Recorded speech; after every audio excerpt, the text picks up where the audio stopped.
करवा चौथ माता में। एक परिवार में 7 भाई थे और उनकी एक बहन थी और उनका नाम चंद्रावती था। वह बहुत लाडली थी क्योंकि वह इकलौती बहन थी। जब वह बड़ी हुई तो सबको उसके विवाह की चिंता हुई। भाइयों को विवाह के बाद बहन का जाना बहुत बुरा लगा, परंतु शादी तो करनी ही थी। बहन ने शादी के बाद करवा चौथ का व्रत रखा, निर्जल व्रत रखा, कुछ भी नहीं खाया। शाम को भाइयों ने बहन से कहा कि आओ खाना खाएं। बहन ने कहा कि जब चंद्रमा निकलेगा तब खाना खाऊंगी। वह भाइयों की बहुत प्यारी बहन थी, इस कारण उन्होंने भी पूरे दिन खाना नहीं खाया।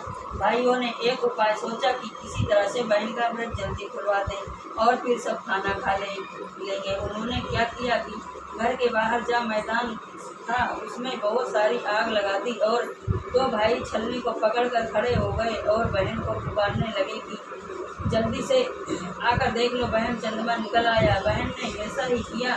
जैसे ही बहन व्रत खोलने बैठी, ससुराल से खबर आई कि जल्दी चलो, तुम्हारे पति की हालत बहुत खराब है। बहन ने सोचा कि मैंने तो शादी के बाद कोई भी ऐसा अपराध नहीं किया जिस पाप का दंड मुझे मिल रहा है। सारे संसार भर की स्त्रियाँ आज अपने सुहाग की कामना के लिए पूजा कर रही हैं और मेरे सुहाग को क्या हुआ? क्या कारण है कि मेरे पति इतना सख्त बीमार हो गया और मरने को है?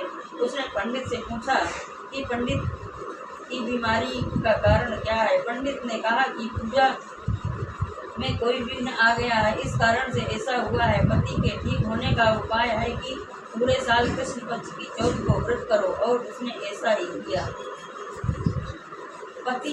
उसके पति को कांटे वाली बीमारी थी। चंद्रावती पूरे 1 वर्ष तक कांटे निकालती रही।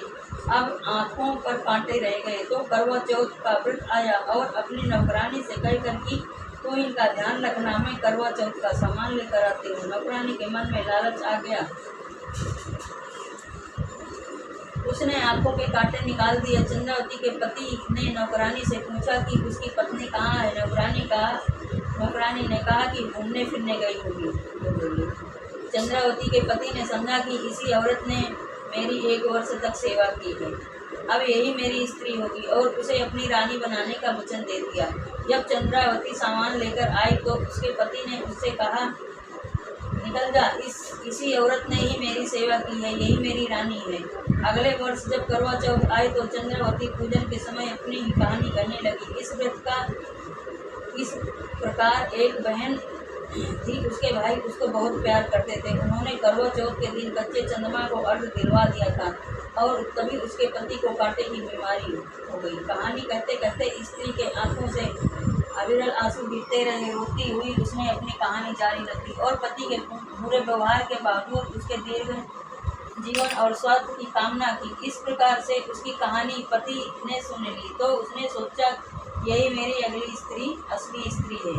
दूसरी औरत तो नौकरानी थी और उसके बाद उसने नौकरानी का निकाल दिया और चंद्रावती को एक बार फिर अपना लिया। इस प्रकार से चंद्रावती के सुहाग की रक्षा हुई।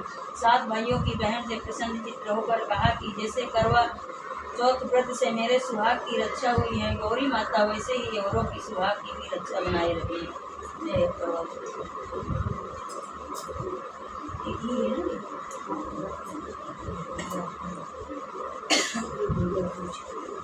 एक छोटे से गणपति जी विनायक जी थे, वो काट दी, काट